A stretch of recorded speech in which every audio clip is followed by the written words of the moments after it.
ചെങ്കള നമ്മൾ water proof ചെയ്യാൻ വേണ്ടി വന്നാട്ടോ. ഒരു പുതിയ സൈറ്റ് തുടങ്ങാനുള്ളതാണ്. ഇപ്പോൾ വാട്ടർ പ്രൂഫ് ചെയ്തിട്ടില്ല. അപ്പോൾ നമ്മൾ വിചാരിച്ചുകൊണ്ട് ഇന്ന് സാധനങ്ങളൊക്കെ എടുത്ത് പോകുന്നതാണ്. നമ്മൾ ഉപയോഗിക്കുന്ന മെറ്റീരിയൽ എന്ന് പറഞ്ഞാൽ എംവൈക്കേൻ്റെ ബ്രാൻഡിൽ വരുന്ന കേട്ടോ.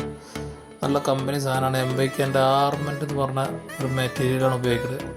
അതുകൂടെ കാണാൻ കഴിയും തോന്നുന്നു. പിന്നെ ഒരു 3-4 ബാത്റൂം ഉണ്ട് ചെയ്യാൻ.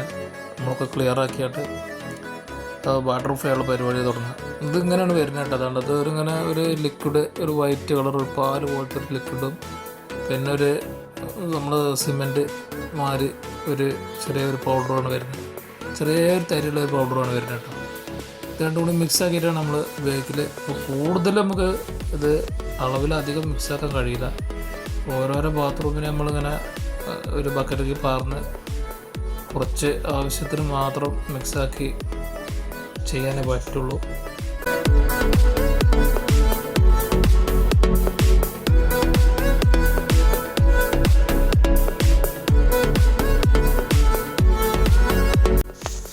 നമ്മൾ ഒരു ബാത്റൂമിലേക്കുള്ള മിക്സാക്കാനുള്ള പരിപാടിയാണ്. നല്ലൊരു ബക്കറ്റ് എടുത്തിട്ട് അതിലേക്ക് ലേശം പാരട്ടോ പാർന്നിട്ട് നമ്മൾ ആവശ്യത്തിന് പൊടി ചേർത്തെടുത്ത് അപ്പോൾ തന്നെ മിക്സാക്കണം കേട്ടോ. പെട്ടെന്ന് മിക്സാക്കി റെഡിയാക്കണം. കൂടുതൽ കട്ടിയാവാൻ പറ്റില്ല കേട്ടോ. കൂടുതൽ കട്ടിയായാലും നമുക്ക് അടിക്കാൻ ബുദ്ധിമുട്ടാണ്. കൂടുതൽ ലൂസായാലും ആകെ ഒലിച്ചിങ്ങനെ ഇറക്കും. അപ്പോൾ നമ്മൾ ആ ഒരു ബ്രഷായിട്ടും അടിക്കാനുള്ള ആ ഒരു പാകത്തിന് ശരിക്ക് മിക്സാക്കി റെഡിയാക്കണേ.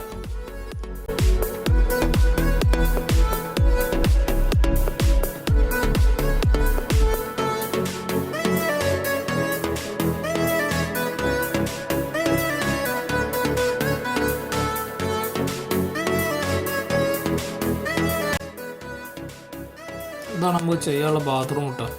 ഒരു 3-4 ബാത്റൂമുണ്ട്. ഒക്കെ നമ്മൾ കോൺക്രീറ്റൊക്കെ ചെയ്ത് ഒക്കെ വൃത്തിയാക്കി ഒരു 3-4 ദിവസമൊക്കെ നനച്ചതിന് ശേഷം അത് അടിക്കണം കേട്ടോ. നമ്മൾ വലിഞ്ഞതിന് ശേഷം നമുക്ക് അടിക്കാനുള്ള മെറ്റീരിയൽ റെഡിയാക്കി വെച്ചതാണ്.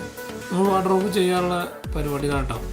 അപ്പോൾ നമ്മൾ ആദ്യം തന്നെ വാട്ടർ പ്രൂഫ് ചെയ്യണമെങ്കിൽ നമ്മൾ കോൺക്രീറ്റൊക്കെ നല്ല അടിച്ച് ഒന്ന് ചെറുതായിട്ടൊന്ന് ചിപ്പ് ചെയ്ത് പൊടികളും ചെറിയ തരികളൊക്കെ ഉണ്ടെങ്കിൽ അതൊക്കെ ഒഴിവാക്കി ക്ലീനാക്കിയതിന് ശേഷം ആണ് നമ്മൾ ചെയ്തിട്ട്. അപ്പോൾ അതിന് ശേഷം നമ്മൾ കോർണർ വശത്താണ് ഈ കോർണർ വശത്തിൽ നല്ല കുറച്ച് ടൈറ്റിൽ ഫുള്ളൊന്ന് ഫസ്റ്റ് കോട്ട് അടിച്ചിട്ട് നമ്മൾ ഫസ്റ്റ് കോട്ട് അടിച്ച് നല്ല ഗ്യാപ്പൊക്കെ ഒഴിവാക്കി ഫസ്റ്റ് കോട്ട് അടിച്ചിടും. എന്നിട്ട് 2 മണിക്കൂർ കഴിഞ്ഞതിന് ശേഷം ഇതൊന്ന് വലിഞ്ഞ് സെറ്റാവും. അപ്പോൾ ഇത് വേറെ കളർ, ഒരു കറുപ്പ് കളറിലേക്ക് ഇങ്ങനെ മാറിയിട്ടുണ്ട്.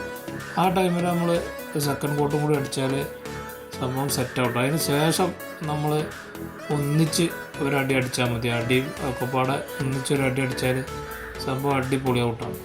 ലീക്ക് നമുക്ക് ഇങ്ങനെ ചെയ്യുകയാണെങ്കിൽ നമുക്ക് ലീക്ക് ഒരു പരിധി വരെ ഉഷാറായിട്ട് തടയാൻ പറ്റും കേട്ടോ.